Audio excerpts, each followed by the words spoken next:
નમસ્કાર મિત્રો, હું ચુડાસમા પરસોત્તમ આપ દરેક મિત્રોનું ટીએમ આઝાદ વતી દિલથી સ્વાગત કરું છું। મિત્રો, આજના વિડીયોની અંદર બે મહત્વની વિગતો જોવાની છે, જેમાં ખાસ કરીને જોઈએ તો લોકરક્ષક દળ કોન્સ્ટેબલ જેમનું ફાઇનલ મેરિટ લિસ્ટ જાહેર થઈ ગયું છે અને ફાઇનલ મેરિટ લિસ્ટની અંદર જે ઉમેદવાર મિત્રોના નામ આવી ગયેલા છે તેવા તમામ ઉમેદવાર મિત્રોને નિમણૂક પત્ર આખલે ક્યારે આપવામાં આવશે, કઈ તારીખે બોલાવવામાં આવશે, જેથી કરીને તેવા ઉમેદવાર મિત્રોને નિમણૂક પત્રો અપાય તેમને ધ્યાનમાં રાખીને મીડિયાના માધ્યમે આપણને એક તારીખ મળેલી છે।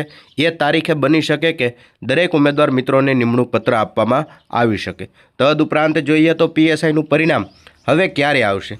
જે આ મિત્રો પીએસઆઈનું પરિણામની રાહ જોઈને હવે દરેક ઉમેદવાર મિત્રો કંટાળી ગયા છે, થાકી ગયા છે કે આખરે પીએસઆઈનું પરિણામ ક્યારે આવશે, કારણ કે તારીખો ઉપર તારીખો, પરંતુ હજી સુધી પીએસઆઈનું પરિણામ નથી આવ્યું। તો પીએસઆઈના પરિણામને પણ ધ્યાનમાં રાખીને એક વિગત જોવાની છે, માટે ખાસ કરીને વિડીયોને અંત સુધી અવશ્ય। સૌપ્રથમ માહિતી જોઈએ પીએસઆઈના ભરતીના પરિણામ વિશેની। જે આ મિત્રો પોલીસ સબ ઇન્સ્પેક્ટરના રિઝલ્ટની રાહ જોઈ રહેલા તમામ ઉમેદવાર મિત્રો માટે એક સારા સમાચાર છે।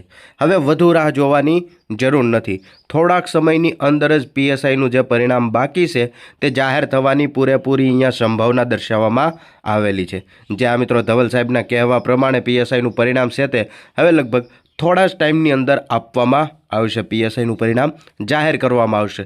જોકે હજી સુધી ઓફિશિયલ રીતે એવું નથી કહેવામાં આવ્યું કે આ તારીખે પીએસઆઈનું પરિણામ જાહેર થશે, પરંતુ અહીંયા માત્ર થોડો સમય છે તે આપવામાં આવેલો છે અને આ માહિતી પણ સંભવિત જ માહિતી છે। જે આ મિત્રો પીએસઆઈનું પરિણામ હવે આખરે ક્યારે આવશે, તમને શું લાગે છે, નીચે કમેન્ટ કરીને અવશ્ય જણાવજો। તદુપરાંત લોકરક્ષક દળ કોન્સ્ટેબલને ધ્યાનમાં રાખીને માહિતી જોઈએ તો તમે અહીંયા જોઈ શકો છો 16 ડિસેમ્બર 2025 આજે જ એક આપણને એક માહિતી મળેલી છે કે લોકરક્ષક દળ કોન્સ્ટેબલના નિમણૂક પત્રો છે તે અંદાજે લગભગ 23 ડિસેમ્બર આસપાસ આપવામાં આવી શકે છે। જે આ મિત્રો માહિતી જોઈએ તો લોકરક્ષક દળ કોન્સ્ટેબલનું જે ફાઇનલ મેરિટ લિસ્ટ આવી ગયેલું છે, જેમાં લગભગ 11,900 જેટલા ઉમેદવાર મિત્રોનું સિલેક્શન લિસ્ટ છે, તેવા તમામ ઉમેદવાર મિત્રોને 23 ડિસેમ્બરના રોજ નિમણૂક પત્રો છે તે આપવામાં આવી શકે છે અને આ માહિતી પણ સંભવિત માહિતી છે। ભરતી બોર્ડ દ્વારા કે અધિકારીઓ દ્વારા ઓફિશિયલ રીતે એવું જાહેર નથી કરવામાં આવ્યું કે 23 ડિસેમ્બરના રોજ જ લોકરક્ષક દળ કોન્સ્ટેબલના નિમણૂક પત્રો આપવામાં આવશે, માત્ર સંભવિત માહિતી છે જેની તમામ ઉમેદવાર મિત્રોએ ખાસ નોંધ લેવી।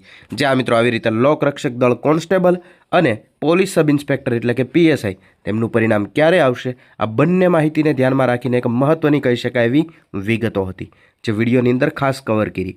આવી નવી માહિતી જોતા રહેવા માટે હમણાં જ ચેનલને સબસ્ક્રાઈબ જરૂરથી કરી લેજો।